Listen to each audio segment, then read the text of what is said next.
Hello everyone, कैसे हो आप सब। आई होप कि आप सब बहुत अच्छे हैं और बहुत अच्छे से अपनी पढ़ाई भी कर रहे हैं। तो बताइए शाबाश, कैसी चल रही है आपकी पढ़ाई। सभी बच्चे कमेंट करके बताएंगे कि आप कितना टाइम घर में पढ़ाई को दे रहे हो और कितना पढ़ रहे हो डेली। ठीक है, तो welcome to the class, this is Kiran Gautam. तो बच्चों फटाफट से आ जाइए लाइव, उसके बाद हम आज के सेशन की स्टार्टिंग करेंगे। और जितने बच्चे लाइव आ चुके हैं वो अपने फ्रेंड्स को शेयर कीजिए, ताकि ये जो इम्पोर्टेंट कंटेंट है वो आप बाकी बच्चों को भी इजीली मिल सके। ठीक है, तो आइए फटाफट से लाइव आ जाइए। जो बच्चे नहीं आए हैं वो बच्चे भी फटाफट से लाइव आइए, उसके बाद हम आज के सेशन की स्टार्टिंग करेंगे। आइए शाबाश, आइए फटाफट से लाइव आ जाइए सभी बच्चे। गुड इवनिंग, राम राम सभी को, हेलो। आइए बच्चों फटाफट से लाइव आइए। आज हम डिस्कस करेंगे 1000 प्लस साइंस एमसीक्यूज की सीरीज का पार्ट नंबर 18। ठीक है, कौन सा पार्ट डिस्कस करेंगे, तो पार्ट नंबर 18 आज हम डिस्कस करने जा रहे हैं। उससे पहले पार्ट नंबर 18 तक का हमारा डिस्कशन ऑलरेडी हो चुका है। तो जिन बच्चों को पहले की वीडियोस देखनी है वो इस लिंक पर जाकर अपनी और भी जो वीडियोज हैं उनको देख सकते हैं। ठीक है, तो बढ़ते हैं आज के फर्स्ट क्वेश्चन की ओर। और question number first on your screen, बताइए शाबाश। आपको बताना है which of the following blood cells is compulsory for blood coagulation. ये सारी ही ब्लड में पाई जाने वाली सेल्स हैं। तो आपको यहाँ ये बताना है कि इनमें से कौन सी सेल ऐसी है जो ब्लड कोएगुलेशन मीन्स की ब्लड यानी कि खून का थक्का जमने में सहायक होती है। ठीक है, खून का जो थक्का जमता है उसमें सहायक होती है। बताइए शमास, खून यानी कि रक्त।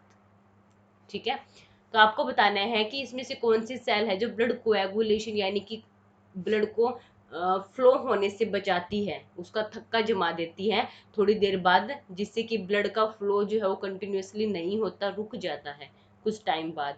तो कौन रोल प्ले करती है, platelets, option B red blood corpuscles, option C white blood corpuscles, या फिर ऑप्शन डी लिम्फोसाइट्स। तो ये चार आपके पास ऑप्शन है, A B C and D. आपको बताना है इसका राइट ऑप्शन जो है वो कौन सा होगा। बताइए शाबाश, काफी इजी क्वेश्चन है, फटाफट से कमेंट कीजिए। देखते हैं कौन बच्चा सबसे पहले कमेंट करता है और आज की सीरीज को टॉप करके जाता है। बताइए शाबाश। चलिए बढ़ते हैं इसके आंसर की ओर। जिन बच्चों ने किया था ऑप्शन नंबर ए बिल्कुल सही, प्लेटलेट्स। ठीक है, जो प्लेटलेट्स की अगर बॉडी में कमी हो जाती है बच्चों, अगर प्लेटलेट्स डिक्रीज हो जाती है तो ब्लड की क्लोटिंग में क्या आती है, प्रॉब्लम आती है, क्योंकि प्लेटलेट्स का काम होता है कोएगुलेशन करने में हेल्प करना। ठीक है, अगर प्लेटलेट्स डिक्रीज हो जाती है तो आप क्या बताओगे, ब्लड की क्लोटिंग नहीं हो पाती। ठीक है, जैसे कि डेंगू एक फीवर है, डेंगू, और डेंगू में क्या होती है, प्लेटलेट्स कम हो जाती हैं, तो चांसेस रहते हैं उस दौरान अगर कोई चोट लगती है, कुछ होता है और प्लेटलेट्स कम है, तो जो ब्लड का फ्लो है वो क्या होता है बच्चों, निकलता रहता है, वो थक्का नहीं जमता अगर ये ज्यादा ही डाउन हो गई हो तो। ठीक है, बढ़ते हैं नेक्स्ट क्वेश्चन के। क्वेश्चन नंबर सेकंड आपके सामने है, which was the first antibiotic. पहले भी बताया हुआ है, आपको बतानी है कि सबसे पहली एंटीबायोटिक कौन सी है इन सभी में से। Option A terramycin, option B neomycin, option C penicillin, या फिर ऑप्शन डी स्ट्रेप्टोमाइसिन। ये चार आपके सामने एंटीबायोटिक्स हैं। आपको बताना है कि सबसे पहली एंटीबायोटिक कौन सी खोजी गई थी। ठीक है, बताइए शाबाश। ए बी सी डी चार ऑप्शन है, फटाफट से आंसर कीजिए। और जो बच्चे वीडियो को देख रहे हैं वो वीडियो को लाइक कीजिए और चैनल को सब्सक्राइब कीजिए। बताइए शाबाश। बढ़ते हैं इसके आंसर की ओर। जिन बच्चों ने किया था ऑप्शन नंबर सी बिल्कुल सही, और काफी बच्चों का सही था, पेंसिलिन। तो सबसे पहली जो एंटीबायोटिक है वो कौन सी है, पेंसिलिन है। और जो कहाँ से ली गई थी, एक फंगस से ली गई थी। ठीक है, एक फंगस से ली गई थी पेंसिलिन। पूछा जाए कि पेंसिलिन जो है वो एक्सट्रैक्ट कहाँ से की गई है, तो आप बताओगे फंगस से की गई है। ठीक है, बढ़ते हैं नेक्स्ट क्वेश्चन की ओर। क्वेश्चन नंबर थर्ड आपके स्क्रीन पर है, वायरस कंटेन, वायरस क्या कंटेन करता है, प्रोटीन एंड लिपिड, या फिर option number B nucleic acid and protein, option number C lipid and carbohydrate, या फिर कार्बोहाइड्रेट एंड न्यूक्लिक एसिड। काफी इजीली आप एलिमिनेशन यानी कि जो एलिमिनेशन मेथड होता है ना, एलिमिनेशन मेथड से भी आप इसका आंसर कर सकते हो। काफी इजी क्वेश्चन है, बताइए शाबाश। वायरस क्या कंटेन करता है, यानी कि विषाणु। वायरस को क्या कहते हैं, विषाणु।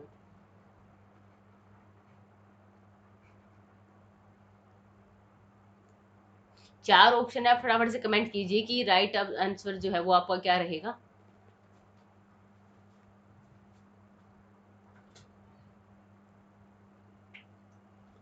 तो चलिए बढ़ते हैं इसके आंसर की ओर। ऑप्शन नंबर ए, जिन बच्चों ने किया था ऑप्शन नंबर ए, उनका बिल्कुल सही है। Protein and lipid is the answer of this question. ठीक है, तो वायरस जो है वो क्या कंटेन करता है, एक तो प्रोटीन और एक लिपिड। पहले भी बताया हुआ था कि वायरस क्या कंटेन करते हैं, प्रोटीन कंटेन करते हैं। तो वायरस में तो कार्बोहाइड्रेट भी नहीं होती, न्यूक्लिक एसिड भी नहीं होती, तो आपसे सिर्फ एक ही ऑप्शन आपके सामने बचता था, ऑप्शन नंबर ए, जो कि इस क्वेश्चन का राइट आंसर है। बढ़ते हैं नेक्स्ट क्वेश्चन की ओर। Question number 4 is on your screen. by which the sex of a child is determined before birth। आपको बताना है कि जो चाइल्ड का सेक्स है वो डिटरमाइन किसके थ्रू करेंगे, बिफोर बर्थ। बर्थ से पहले कैसे डिटरमाइन करते हैं बच्चे के सेक्स को। ऑप्शन ए है sperm of father, option B foetus of mother, option C both, और option D none of this.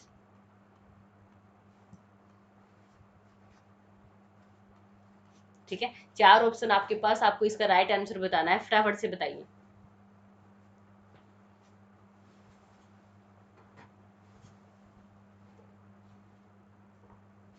बताइए शाबाश, फटाफट से कमेंट कीजिए। क्वेश्चन नंबर 4 का राइट आंसर बताना है आपको, चार ऑप्शन आपके पास, तो फटाफट से बताइए। बच्चे का जो सेक्स है, लिंग है, उसका डिटर्मिनेशन हम पता कैसे लगाएंगे, बिफोर बर्थ, बर्थ से पहले। बर्थ होने के बाद तो वैसे ही पता लग जाता है, बर्थ से पहले हमें बताना है। तो बढ़ते हैं इसके आंसर की और ऑप्शन नंबर बी जिन बच्चों ने किया था बिल्कुल सही, option B is the correct answer of this question, foetus of the mother. Simple सी बात है कि बर्थ से पहले बच्चा होता कहाँ है, माँ के पेट में, मतलब वो गर्भाशय वाले स्टेज में होता है। ठीक है, तो उस टाइम उसका जो स्टेज है वो कैसी होती है, यानी कि वो फिटस, अंदर की जो फॉर्म उसको कहते हैं फिटस। तो मदर की जो फिटस होती है वहां से पता लगता है किसका, बच्चे के सेक्स का, बर्थ से पहले। ठीक है, तो सिंपल क्वेश्चन था। बढ़ते हैं नेक्स्ट क्वेश्चन की और। क्वेश्चन नंबर 5 आपके सामने है, आपको बताना है what many sorry what may be the cause of malfunctioning of thyroid gland. जो थायराइड ग्लैंड होती है उसके अंदर मल फंक्शनिंग यानी कि जो प्रॉब्लम, यानी कि जो कुपोषण का शिकार होते हैं, जो प्रॉब्लम आती है थायराइड ग्लैंड के अंदर, वो किसकी वजह से आती है, किसकी डेफिशिएंसी से आती है। ठीक है, तो यहाँ आपको एक डेफिशिएंसी बतानी है जिसकी वजह से थायराइड ग्लैंड के अंदर प्रॉब्लम होती है। और थायराइड जो ग्लैंड है वो हमारे गले की, गर्दन की ग्लैंड होती है। ठीक है, ये हमारे गले की यानी कि गर्दन की ग्लैंड होती है, थायराइड ग्लैंड। तो आपको बताना है कि वहां अगर कोई प्रॉब्लम है तो किसकी डेफिशिएंसी, किसकी कमी से। Option A iodine deficiency, option B iron deficiency, option C calcium deficiency, और ऑप्शन डी आपके पास है विटामिन डेफिशिएंसी। बताइए शाबाश, चार ऑप्शन है, फटाफट से कमेंट कीजिए कि इस क्वेश्चन का राइट जो आंसर है वो क्या होगा। तो बताइए गाइस, फटाफट से आंसर कीजिए।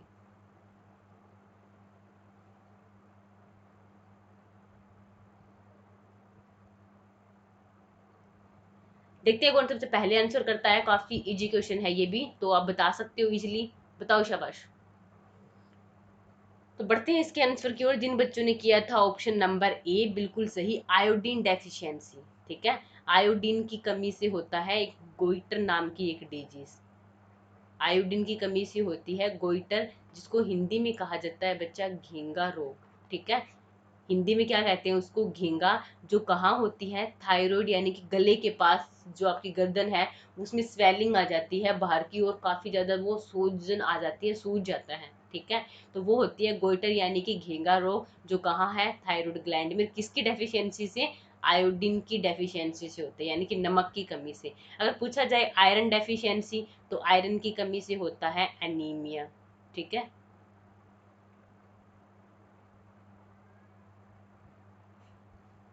कैल्शियम डेफिशिएंसी पूछा जाए तो पता है आपको, आपकी बोन्स में प्रॉब्लम आती है, ठीक है, वीक हो जाती है बोन्स, और विटामिन सी की कमी से क्या होता है बच्चों, स्कर्वी।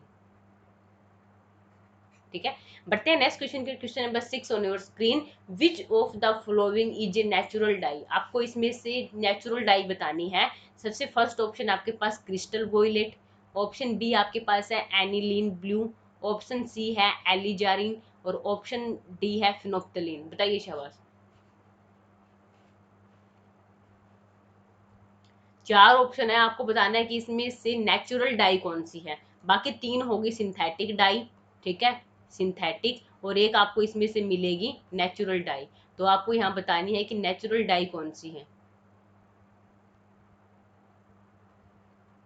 ठीक है, सिंथेटिक यानी कि मैन मेड, जो आदमी बनाते हैं, आर्टिफिशियल। ठीक है, बताइए शाबाश। क्वेश्चन नंबर 6 का आपको राइट आंसर बताना है, फटाफट से कमेंट कीजिए। बढ़ते हैं इसके आंसर की ओर। जिन बच्चों ने किया था ऑप्शन नंबर सी बिल्कुल सही, क्रिस्टल वोयलेट, एनिलीन ब्लू और फिनोप्टलीन तीनों ही सिंथेटिक डाई होती हैं। ठीक है, सिंथेटिक डाई। तो जो आपका राइट आंसर रहेगा वो रहेगा ऑप्शन नंबर सी, एलिजेरिन जो है वो एक नेचुरल डाई होती है। ठीक है, बढ़ते हैं नेक्स्ट क्वेश्चन की, question number 7 on your screen, the ratio of pure gold in 18 carat gold each. आपको बताना है कि अगर 18 कैरेट गोल्ड है, ठीक है, तो उसमें आपको रेशियो बताना है, गोल्ड का कितना रेशियो रहेगा, 60%, 75%, 80% या फिर 90%। बताइए शाबाश। प्योर गोल्ड इन 18 कैरेट, तो उसमें गोल्ड कितना रहता है, क्योंकि गोल्ड तो कितना आता है एक्चुअली में, वैसे 22 कैरेट ना 22 कैरेट बनता है,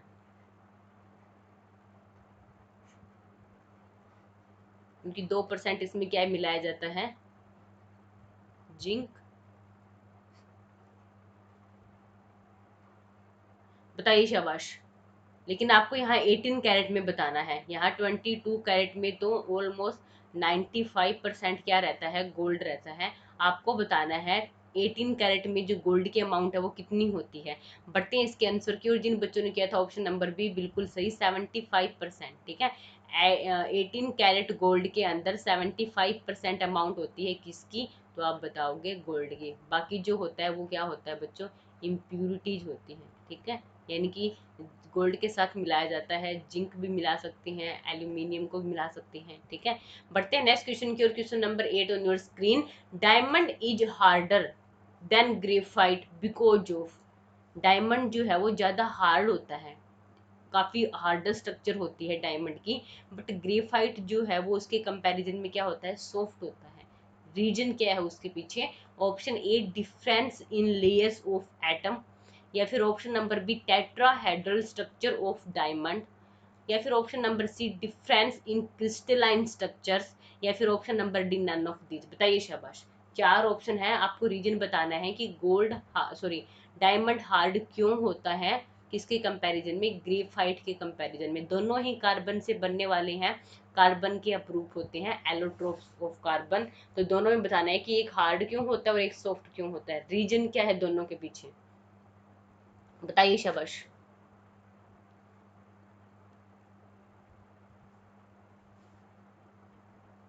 बढ़ते हैं इसके आंसर की ओर। जिन बच्चों ने किया है ऑप्शन नंबर ए बिल्कुल सही, डिफरेंस होता है इन लेयर ऑफ एटम्स। तो जो एटम्स आपस में अरेंज होते हैं, कनेक्टेड होते हैं, तो उन एटम्स की अरेंजमेंट यानी कि वो लेयर्स बनती हैं, उनमें डिफरेंस होता है। ठीक है, जैसे कि ग्रेफाइट की स्ट्रक्चर होती है वो एक के ऊपर एक यानी कि लेयर्स बनी होती है, ऐसे ही जैसे कि दूसरी लेयर बनेगी, ऐसे बने होते हैं ग्रेफाइट। ठीक है, यहाँ साइड में दूसरा लग गया, इसके नीचे एक और बन गया, ऐसे लेयर्स होती हैं। तो यहाँ जो बॉन्ड होते हैं बच्चों, वो वीक बॉन्ड बनते हैं। यहाँ के जो बॉन्ड होते हैं वो कैसे बॉन्ड बनेंगे, वो वीक बॉन्ड बनते हैं, और वीक बॉन्ड होने की वजह से ये क्या हो जाते हैं, थोड़े सॉफ्ट बनते हैं। ठीक है, लेयर्स, इनको रिमूव करना काफ़ी इजी होता है। लेकिन जो आपका डायमंड होता है, तो डायमंड की हमें पता है कि 3D स्ट्रक्चर बनती है, और ऐसे उसमें जो पेंटागोनल रिंग्स है वो ऐसे ऐसे एक दूसरे से ऐसे जुड़ती रहती हैं। ठीक है, और एक दूसरे के साथ काफ़ी ज़्यादा कॉम्प्लेक्स स्ट्रक्चर बनाती हैं, इसीलिए डायमंड की जो स्ट्रक्चर है वो क्या होती है, हार्ड होती है। तो पेंटागोनल फॉर्म में एक दूसरे के साथ टाइटली कनेक्टेड होते हैं। ठीक है, और यहाँ नहीं होती, यहाँ जो बॉन्ड बनता है वो वीक बनता है। यही रीजन है कि इनकी जो एटम्स की जो लेयर है उनमें डिफरेंस रहता है। बढ़ते हैं नेक्स्ट क्वेश्चन की, question number 9 on your screen. गोबर गैस कंटेन मेनली, गोबर गैस से मेनली क्या कंटेन होता है? ऑप्शन ए मीथेन, पहले भी हो चुका है question. Option B ethylene, option C propylene, या फिर ऑप्शन डी एसिटाइलिन। बताइए शाबाश। चार ऑप्शन है आपके पास, आपको बताना है इस क्वेश्चन का राइट आंसर कौन सा होगा। फटाफट से कमेंट कीजिएगा, इस देखते हैं कौन सबसे पहले कमेंट करता है। और ये क्वेश्चन हमारा पहले भी डिस्कस हो चुका है। बताइए शाबाश।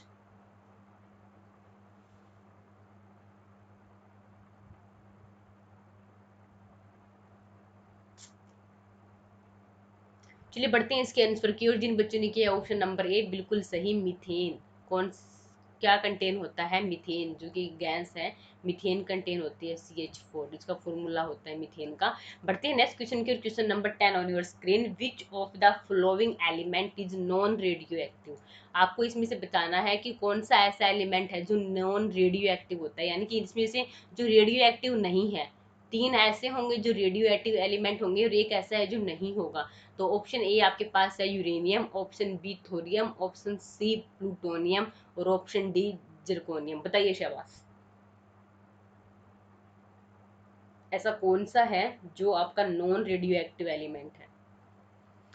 रेडियो एक्टिव एलिमेंट के ऊपर पहले डिस्कशन हो चुका है, तो मे बी आपको इसका आंसर आना चाहिए, राइट? बताइए शाबाश।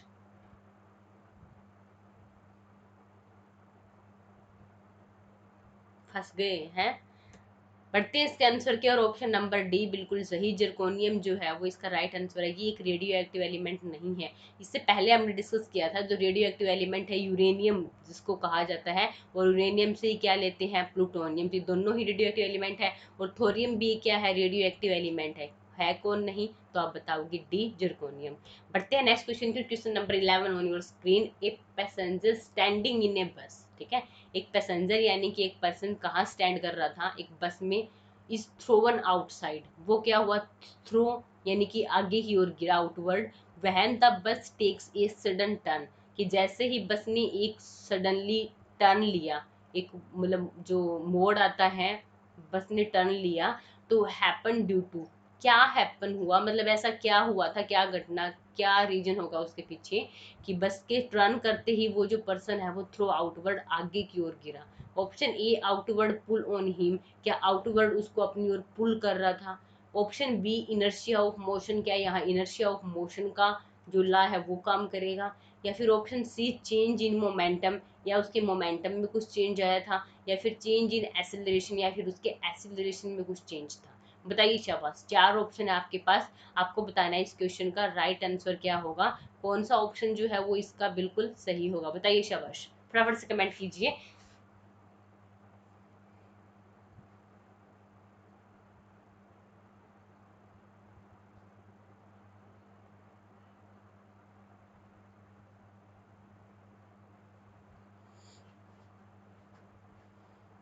बताइए शाबाश, कमेंट कीजिए फटाफट से। तो चलिए बच्चों डिस्कस करते हैं। Option B is the right answer of this question. तो जिन्होंने किया है ऑप्शन नंबर बी बिल्कुल सही, इनर्शिया ऑफ मोशन का जो लॉ है वो काम करेगा। तो न्यूटन का लॉ था एक, न्यूटन का एक लॉ था, बताओगे न्यूटन, ठीक है, तो उसका लॉ था इनर्शिया ऑफ मोशन का। तो ये काम करेगा आपका इनर्शिया ऑफ डायरेक्शन, ठीक है, इनर्शिया ऑफ डायरेक्शन यानी कि जैसे ही उसने टर्न लिया तो क्या हुआ कि वो ऑब्जेक्ट कैसी पोजीशन में था? वैसे तो वो रेस्ट में था, लेकिन वैसे क्या था, वो मोशन में है, बस तो मूव कर रही थी, ठीक है।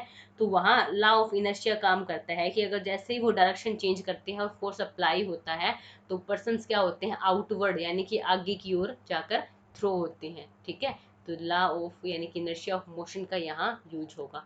बढ़ते हैं क्वेश्चन नंबर 12 की ओर, और 12 क्वेश्चन जो है वो आपके सामने है। When pressure is increase the melting point of ice, अगर प्रेशर को इंक्रीज किया जाता है तो जो मेल्टिंग पॉइंट है आइस का उस पर क्या फर्क पड़ेगा? प्रेशर इंक्रीज कर रहे हैं तो मेल्टिंग पॉइंट, जो आइस मेल्ट हो रही है, पिघल रही है, उस पर क्या फर्क पड़ेगा? इंक्रीज होगा उसका मेल्टिंग पॉइंट, यानी कि वो जल्दी मेल्ट होगी, या फिर डज नॉट चेंज, प्रेशर बढ़ाने से कोई चेंज नहीं आएगा, या फिर ऑप्शन नंबर सी क्या डिक्रीज होगा उसका मेल्टिंग पॉइंट, यानी वो कम यानी कि धीरे धीरे मेल्ट होगी, या फिर depends on the impurities of in the ice, या फिर आइस में जो इम्प्यूरिटीज है उस पर डिपेंड करेगा कि उसका बढ़ना और घटना। बताइए शाबाश।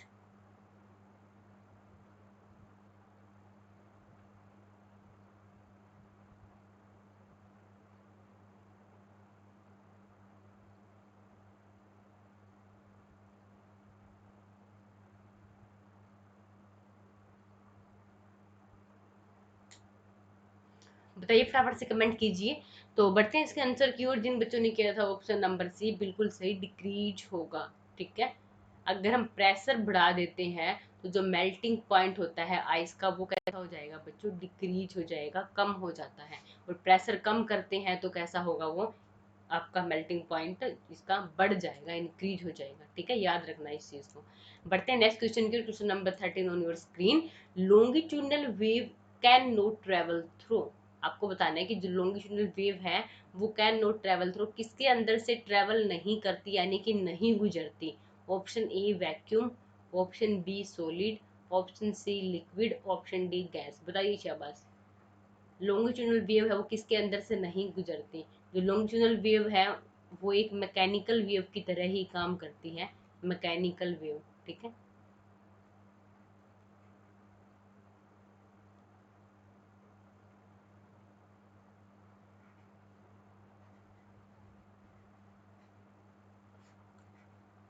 साउंड वेव भी कैसी होती है बच्चों, मैकेनिकल वेव ही होती है। तो बताइए कि ये जो वेव्स हैं वो कैन नॉट ट्रेवल थ्रू, कहाँ ट्रेवल नहीं करती। Option A vacuum, B solid, C liquid, D gas. फटाफट से आंसर कीजिएगा इस। बढ़ते हैं इसके आंसर की ओर। जिन बच्चों ने किया था ऑप्शन नंबर ए बिल्कुल सही, वैक्यूम। ठीक है, मैंने साउंड नाम लिया तो आपको समझ जाना चाहिए था कि साउंड कहाँ ट्रेवल नहीं करती है, वैक्यूम में ट्रेवल नहीं करती। और साउंड एक कैसी वेव होती है, लॉन्गिट्यूडनल वेव ही होती है, क्योंकि इनको ट्रैवल करने के लिए बच्चों किसी मीडियम की रिक्वायरमेंट होती है। ठीक है, कि कहाँ ये एयर से टकराए, किसी सॉलिड पार्ट से, मतलब कोई ना कोई मीडियम की इनको जरूरत होती है। मीडियम मिलेगा तभी ये वेव क्या करती हैं, ट्रैवल करती हैं one person to another person. ठीक है, तो जो साउंड वेव होती है सबसे ज्यादा कहाँ, सॉलिड में, उसके बाद लिक्विड और उसके बाद गैस। और ट्रैवल कहाँ नहीं करती, तो वैक्यूम में नहीं करती। बढ़ते हैं नेक्स्ट क्वेश्चन की। क्वेश्चन नंबर 14 आपके सामने है। फटाफट से बताइए कि electrostatic precipitator is use to control the pollution of. एक इलेक्ट्रोस्टैटिक प्रेसिपिटेटर है आपका है, वो किसके कंट्रोल के लिए मतलब काम करता है। पोल्यूशन जैसे कि चार तरह का होता है, तो आपको बताना है कि कौन सा पोल्यूशन है इनमें से जिसके ऊपर ये काम करता है, कंट्रोल करता है। यानी कि ये एयर पोल्यूशन को कंट्रोल करेगा, वाटर पोल्यूशन को, नॉइज पोल्यूशन, या फिर थर्मल। बताइए शाबाश। चार ऑप्शन है, फटाफट से कमेंट कीजिए कि इलेक्ट्रोस्टैटिक प्रेसिपिटेटर किस टाइप के पोल्यूशन को कंट्रोल करता है।